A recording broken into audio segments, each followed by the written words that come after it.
You're standing in a room full of people, and you have never felt more alone.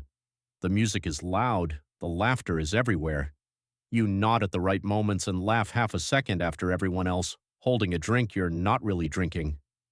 But behind your ribs, there's a quiet ache that won't go away. Why does being surrounded by people sometimes feel worse than being by yourself? You probably tell yourself something is wrong with you, that you're broken, that everyone else figured out a secret you somehow missed. But the real answer is far stranger than that. That ache isn't a flaw, it's a feature. It was installed in you long before you were born, shaped by hundreds of thousands of years of survival, and tonight, in this bright, loud room, it is doing exactly what it was built to do. To understand it, you have to go back, way back. Picture your ancestor, not a caveman with a club, a real person with your eyes, your hands, your fears, standing on an open grassland under an enormous sky. She is small, she is slow, she has no claws, no fangs, no thick fur to keep out the cold. Alone she is meat, but around a fire, surrounded by her people, she is something else entirely.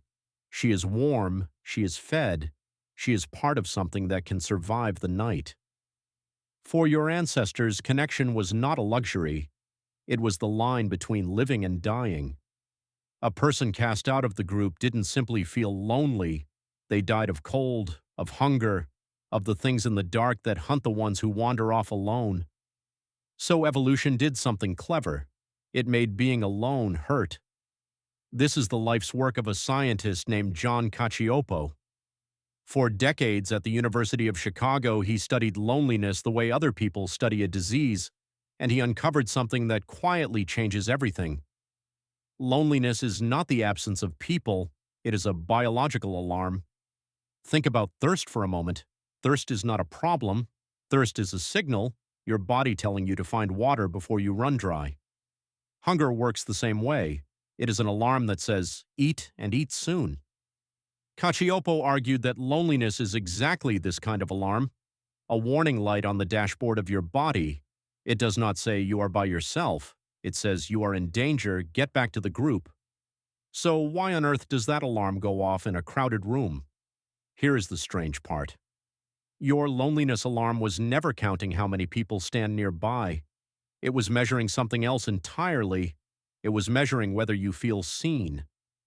To your ancient brain, a stranger is not safety. A stranger is a question mark, friend or threat, one of us or one of them. Your nervous system has spent your entire life scanning faces, reading tone, hunting for one specific signal, the feeling that someone in this room actually knows you. When that signal goes missing, the alarm rings, and it does not care that there are 50 people around you. To the oldest part of your brain, 50 strangers and an empty field are nearly the same thing. That is why the loneliest place on earth can be a party. Now let's go deeper, because it gets stranger still. You might assume loneliness is just an emotion, something soft, something that lives only in your head. But a researcher named Naomi Eisenberger at UCLA decided to put that idea to the test. She slid people into a brain scanner and had them play a simple computer game of catch with two other players. What they didn't know was that the other players weren't real. Partway through the game, the computer quietly stopped throwing them the ball. They were left out, excluded, forced to watch from the sidelines while the game went on without them. And here is what the scanner revealed.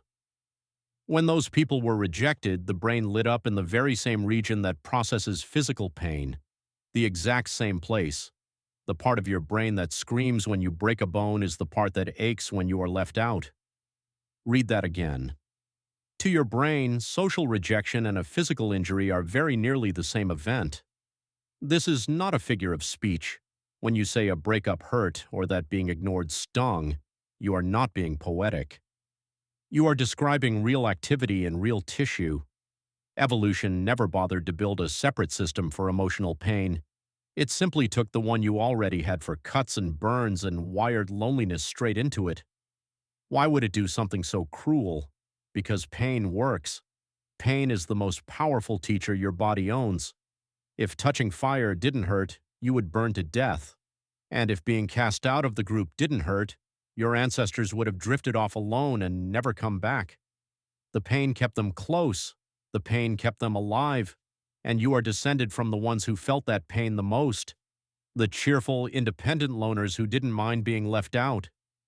They wandered away from the fire. They didn't make it through the winter. They are not your ancestors. Your ancestors were the ones who couldn't bear to be excluded, the anxious, the attached, the ones who felt the ache and ran straight back toward their people. You carry their nervous system. You inherited their alarm. And this need runs deeper than you might believe. In the middle of the last century, a psychologist named Harry Harlow ran an experiment that still unsettles people today. He gave infant monkeys a choice between two artificial mothers. One was made of bare wire but offered milk. The other gave no food at all but was wrapped in soft cloth. Logic says the babies should have chosen the one that fed them. They didn't.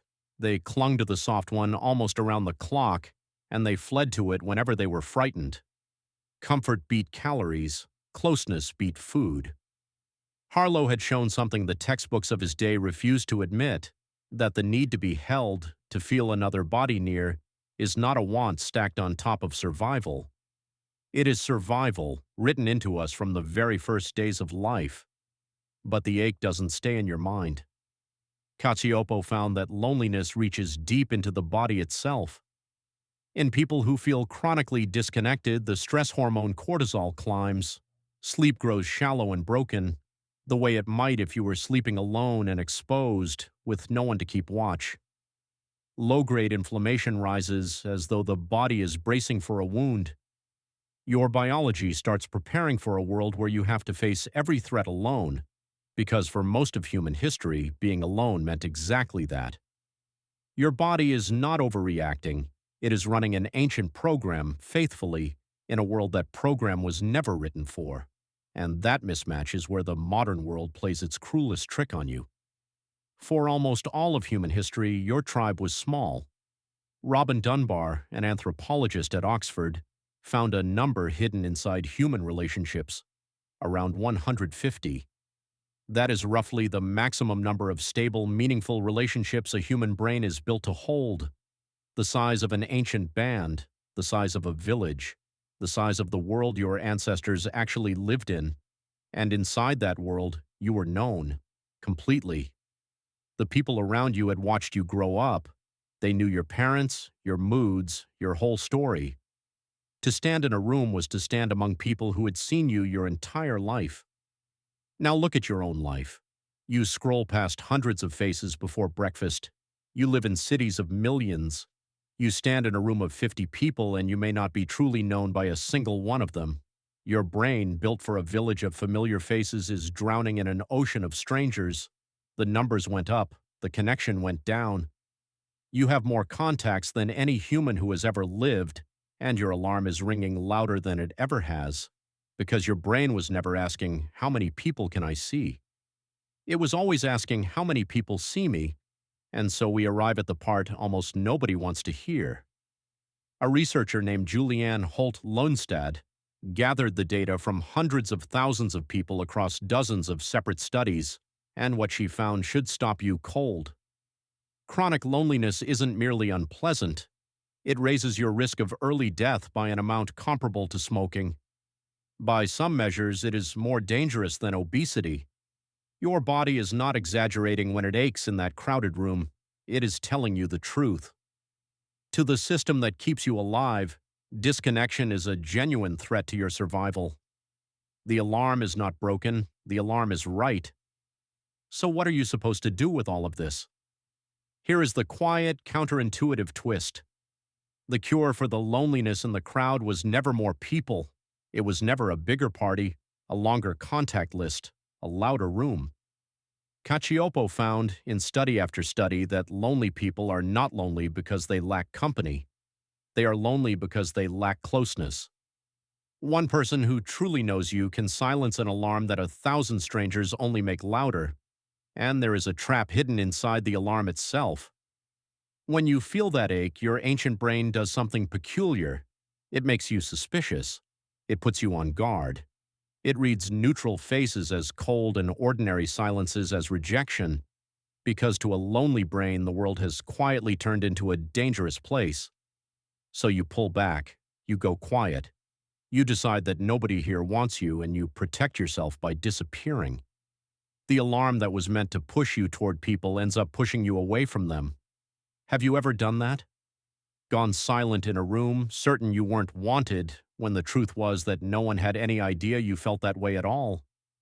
Recognizing that loop is everything, because the next time you feel it, that ache behind your ribs in a room full of laughter, you will finally understand what it actually is. It is not proof that you are unlovable. It is not evidence that something is wrong with you. It is a 200,000-year-old voice doing the only job it has ever had. It is trying to keep you alive. It simply hasn't noticed that the world has changed, that you are not going to freeze tonight, that the strangers in this room are not a threat, that you are allowed to walk up to one of them and let yourself be seen, and let the alarm finally, slowly go quiet. So the next time you are standing in a room full of people and that ache rises up behind your ribs, don't run from it. Listen to it. It is not telling you that you are alone. It is telling you how desperately, how anciently, how completely you were built to belong.